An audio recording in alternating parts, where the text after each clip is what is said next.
അങ്ങനെ ശബരിമല ട്രാക്ടർ യാത്രാ വിവാദത്തിൽ എം.ആർ. അജിത് കുമാറിൻ്റെ തൊപ്പി ഊരി വാങ്ങി സംസ്ഥാന സർക്കാർ. പോലീസിൽ നിന്ന് ഇനി എക്സൈസിലേക്ക് നടക്കാൻ വയ്യാത്ത അല്ലെങ്കിൽ മല കയറാൻ വയ്യാത്ത എം.ആർ. അജിത് കുമാറിന് ഇനി കഞ്ചാവിൻ്റെയും മദ്യത്തിൻ്റെയും പിന്നാലെ കുറച്ചോടാം. എക്സൈസ് ഹൈ കമ്മീഷണറായ മഹിപാൽ യാദവ് അവധിയിൽ പ്രവേശിച്ചതിനോടെ അദ്ദേഹം ഓൾറെഡി അവധിയിലാണ്. അപ്പോൾ അവധി നീട്ടിയതോടുകൂടി ആ പോസ്റ്റിലേക്കാണ് ADGP എം.ആർ. അജിത് കുമാറിനെ ഇപ്പോൾ സർക്കാർ മാറ്റിയിരിക്കുന്നത്. പോലീസിൻ്റെ ചുമതല, ക്രമസമാധാന ചുമതലകളിൽ നിന്നെല്ലാം മാറ്റി. ചുരുക്കി പറഞ്ഞു കഴിഞ്ഞാൽ എം.ആർ. അജിത് കുമാറിന് കഴിഞ്ഞ കുറച്ച് നാളുകളായിട്ട് കണ്ടകശനിയാണ്. എം.ആർ. അജിത് കുമാർ DGP ആവാൻ വേണ്ടിയിരുന്നു. DGP ആയി റവാഡ ചന്ദ്രശേഖറിന് പകരം സംസ്ഥാനത്തെ പോലീസ് ചീഫായിട്ട് വരും, ആ സ്ഥാനത്തേക്ക് ഞാൻ എത്തും എന്നൊക്കെ കരുതിയിരുന്ന എം.ആർ. അജിത് കുമാറിന് പക്ഷേ തൃശ്ശൂർ പൂരം കലക്കിയതിൻ്റെ പേരിലുള്ള റിപ്പോർട്ട്, എം.ആർ. അജിത് കുമാറിനെ സർക്കാർ DGP ആയിട്ട് നിയമിക്കുന്നതിന് തൊട്ട് മുൻപേ ആണ് അന്നത്തെ DGP ഒരു റിപ്പോർട്ട് സംസ്ഥാന സർക്കാരിന് സമർപ്പിക്കുന്നത്. തൃശ്ശൂർ പൂരം കലക്കൽ വിവാദത്തിൽ എം.ആർ. അജിത് കുമാറിന് ഗുരുതരമായ വീഴ്ച, അതായത് അവിടെ പൂരം വിവാദം നടക്കുന്ന സമയത്ത് ഉന്നത ഉദ്യോഗസ്ഥന്മാരും മന്ത്രി ഉൾപ്പെടെയുള്ളവർ വിളിച്ചിട്ട് പോലും ഫോൺ എടുക്കാതെ ഉറങ്ങിപ്പോയി എന്ന് നിരുത്തരവാദപരമായ രീതിയിൽ ഉത്തരം നൽകിയ അദ്ദേഹത്തിനെതിരെ ഇപ്പോൾ അന്ന് റിപ്പോർട്ട് സമർപ്പിച്ചു. ആ റിപ്പോർട്ടിൻ്റെ അടിസ്ഥാനത്തിൽ DGP പദം കിട്ടാതെ പോയി. പിന്നീട് ദൈവത്തിൻ്റെ പിന്നാലെയായിരുന്നു കുറച്ച് ദിവസമായിട്ട് കൊട്ടിയൂർ സന്ദർശനം, ശബരിമല സന്ദർശനമൊക്കെ. കഴിഞ്ഞ 12-13 തീയതികളിൽ ശബരിമലയിൽ നവഗ്രഹ പ്രതിഷ്ഠ ദിനവുമായി ബന്ധപ്പെട്ടുള്ള ചടങ്ങുകൾക്ക് വേണ്ടി ശബരിമല തുറന്നിരുന്നു. ശബരിമല തുറന്ന ഘട്ടത്തിലാണ് എം.ആർ. അജിത് കുമാർ 12-ാം തീയതി സന്നിധാനത്തെത്തുന്നു, 13-ാം തീയതി തിരിച്ചിറങ്ങുന്നു. ഈ രണ്ട് യാത്രയും ശബരിമലയിലെ പോലീസിൻ്റെ സാധന സാമഗ്രികൾ മുകളിലേക്ക് കൊണ്ടുപോകാൻ വേണ്ടി ഉപയോഗിക്കുന്ന ട്രാക്ടർ, ഈ ട്രാക്ടറിലാണ് അദ്ദേഹം യാത്ര ചെയ്തത്.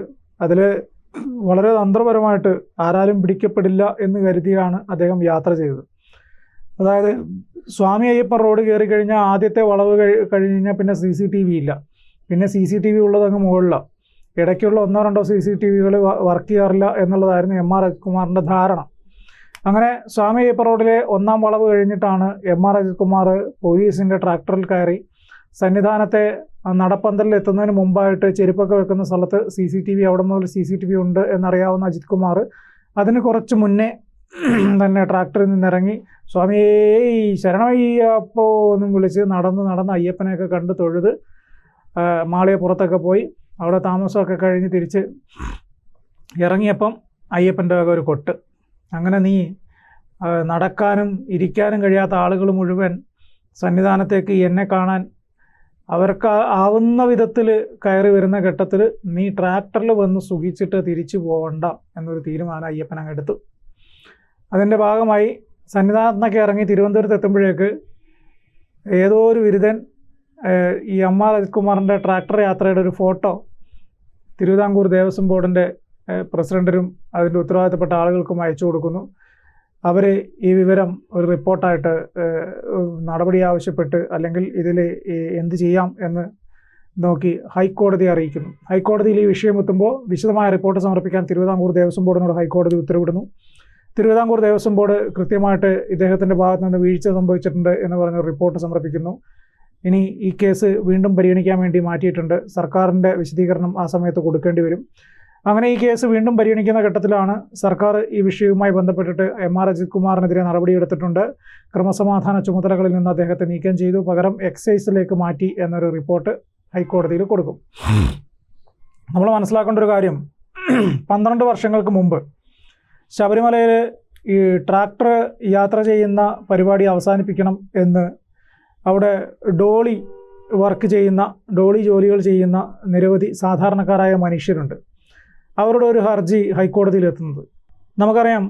ഡോളി എന്ന് പറഞ്ഞ സംവിധാനം ഒരു 4000 രൂപ 5000 രൂപയും കണ്ടാണ് വാങ്ങിക്കുന്നത്. അതിൽ ദേവസ്വം ബോർഡിൻ്റെ കമ്മീഷനും കഴിച്ചു കഴിഞ്ഞാൽ 4 പേർക്ക് എത്ര രൂപ കിട്ടും എന്നുള്ളത് നമുക്കറിയാം. എത്ര വലിയ വെയിറ്റും അവർ ചുമന്ന് വളരെ നിഷ്പ്രയാസം കൊണ്ടുപോകുമ്പോൾ നമ്മൾ കരുതുമ്പോൾ ഇത് വളരെ സിമ്പിളാണ്, പക്ഷേ അവർക്കറിയാം അവരുടെ ബുദ്ധിമുട്ട്. അതിനിടയിൽ കൂടെയാണ് ട്രാക്ടറുകൾ ആളുകളെ കയറ്റിയിട്ട് പോകുന്നതും വരുന്നതും ഒക്കെ ഉണ്ടായിരുന്നത്. അതിനെതിരെ 12 വർഷം മുമ്പ് ഇവർ കൊടുത്തൊരു ഹർജിയിലാണ് ഹൈക്കോടതി സുപ്രധാനമായ തീരുമാനമെടുത്തത്. ട്രാക്ടറിൽ ആളുകളെ കയറ്റാൻ പാടുള്ളതല്ല, ട്രാക്ടർ ഒരു യാത്രാ വാഹനമല്ല. ട്രാക്ടർ എന്ന് പറയുന്നത് സാധനങ്ങൾ കൊണ്ടുപോകാനും സാധനങ്ങൾ തിരിച്ച് സന്നിധാനത്ത് നിന്ന് പമ്പയിലേക്ക് ഇറക്കാനും ഒക്കെ വേണ്ടിയുള്ളതാണ് എന്നുള്ളത്. അപ്പോൾ അതുകൊണ്ട് ട്രാക്ടറിൽ യാത്ര ചെയ്യരുത്, യാത്രാവാഹനമായിട്ട് ഉപയോഗിക്കരുത് എന്ന കർശന നിർദ്ദേശം ഹൈക്കോടതിയുടെ ഭാഗത്തു നിന്ന് വരികയും പിന്നീട് അത്തരത്തിലൊരു സംഭവം ഉണ്ടാവുകയും ചെയ്തിട്ടില്ല. പക്ഷേ ഇപ്പോൾ പോലീസ് തന്നെ, പ്രത്യേകിച്ച് ADGP ആയിട്ടുള്ള പോലീസിൻ്റെ തന്നെ തലപ്പത്തിരിക്കുന്ന MR അജിത് കുമാർ ഒരു ഹൈക്കോടതി നിർദ്ദേശം, ഹൈക്കോടതിയുടെ ഉത്തരവിനെ ലംഘിച്ചുകൊണ്ട് ട്രാക്ടർ യാത്ര നടത്തി. അപ്പോൾ ഹൈക്കോടതിയിൽ ഈ വിഷയം ഒരു റിപ്പോർട്ടായി വരികയും ഹൈക്കോടതി ഈ വിഷയത്തിൽ നിരീക്ഷണം നടത്തുകയും ഹൈക്കോടതിയുടെ പരാമർശം വരികയും ഒക്കെ ചെയ്തതിൻ്റെ അടിസ്ഥാനത്തിൽ ഹൈക്കോടതിയുടെ ഉത്തരവ് ലംഘിച്ചു എന്ന് പറഞ്ഞുകൊണ്ട് MR അജിത് കുമാറിനെതിരെ പമ്പ പോലീസ് സ്റ്റേഷനിൽ കേസ് രജിസ്റ്റർ ചെയ്യുകയും ഒക്കെ ചെയ്തിരുന്നു. അപ്പോൾ ഇതിൻ്റെയൊക്കെ അടിസ്ഥാനത്തിലാണ് സർക്കാർ MR അജിത് കുമാറിൻ്റെ തൊപ്പി ഊരി വാങ്ങിച്ചിട്ട് ഇനി തൽക്കാലം കുറച്ച് കഞ്ചാവ് പിടിക്കാനും കുറച്ച് മദ്യം പിടിക്കാനൊക്കെ പോയി എക്സൈസിൽ പണിയെടുത്താൽ മതി ഇനി കുറച്ച് നാളെന്ന് പറഞ്ഞിട്ട് അങ്ങോട്ട് പറഞ്ഞു വിട്ടിരിക്കുന്നത്. എക്സൈസിൽ ഇപ്പോൾ അദ്ദേഹം ജോയിൻ ചെയ്യുകയാണ്. എന്തായാലും നമ്മൾ മനസ്സിലാക്കേണ്ട ഒരു കാര്യം, ഈ MR അജിത് കുമാറിനെ സർക്കാർ പരമാവധി നല്ല വഴിക്ക് നടത്താൻ വേണ്ടിയുള്ള ശ്രമങ്ങളെല്ലാം തന്നെ സർക്കാർ നടത്തി.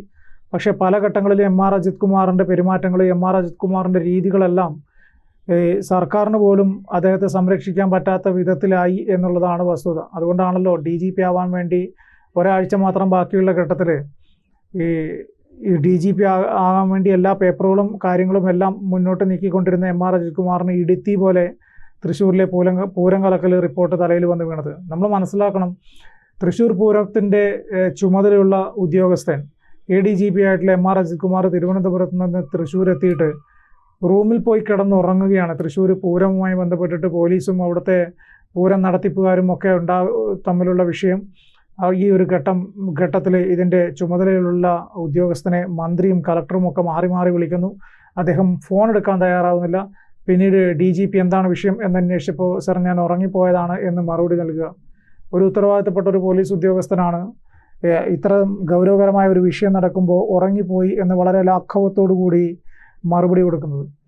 ഇദ്ദേഹത്തിന് ഇതിലും ഭീകരമായ വലിയൊരു കുറ്റകൃത്യം നടക്കുന്ന ഒരു സ്ഥലത്തേക്ക് ഡ്യൂട്ടിക്ക് പറഞ്ഞു വിട്ട് കഴിഞ്ഞാൽ ഇയാൾ അവിടെയും പോയി കിടന്നുറങ്ങും.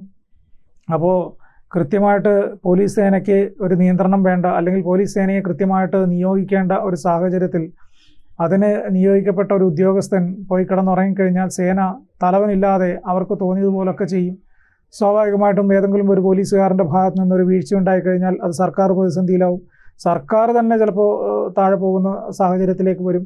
അപ്പോൾ ഇത്തരത്തിൽ നിരുത്തരവാദപരമായിട്ട് പെരുമാറുന്ന ഇത്തരത്തിലുള്ള ഉദ്യോഗസ്ഥന്മാരെ സേനയിൽ നിന്ന് പൂർണ്ണമായിട്ടും മാറ്റി നിർത്തിയിട്ട് വല്ല ക്യാൻറ്റീൻ്റെ ചുമതലയോ അല്ലെങ്കിൽ അതുപോലുള്ള പോലീസ് സ്റ്റോറിൻ്റെ ചുമതലയോ ഒക്കെ കൊടുത്തിട്ട് മാറ്റി നിർത്തുന്നതായിരിക്കും നല്ലത്. കാരണം ഇവരെ കൊണ്ടൊന്നും ഈ സേനയെ മുന്നോട്ട് കൊണ്ടുപോകാൻ സാധിക്കില്ല. കാരണം ഇവർക്കൊന്നും ഉത്തരവാദിത്വം എന്ന് പറയുന്ന സാധനം എന്താണ് എന്നത് അറിയില്ല എന്നുള്ളതാണ് വസ്തുത. അങ്ങനെ താൻ ചെയ്യുന്നത് എന്താണ് എന്ന് കൃത്യമായിട്ടുള്ള ബോധം ആൾക്കുണ്ടായിരുന്നുവെങ്കിൽ ഒന്ന് ട്രാക്ടർ യാത്രയില്ലായിരുന്നു, രണ്ട് പൂരത്തിൻ്റെ ഇത്രയും വിഷയം നടക്കുന്ന സമയത്ത് ഞാൻ ഉറങ്ങിപ്പോയി എന്ന് പറഞ്ഞിട്ട് പോയി കിടന്ന് ഉറങ്ങില്ലായിരുന്നു. അത്രയും ഉത്തരവാദിത്തമില്ലാത്ത അജിത് കുമാറിനെതിരെ സർക്കാർ എടുത്ത നടപടി ഉചിതമായൊരു നടപടിയാണ് എന്ന് കരുതുന്നു. എന്തായാലും ഈ വിഷയം സർക്കാർ ഹൈക്കോടതിയെ ഉടൻ തന്നെ അറിയിക്കുന്നതായിരിക്കും.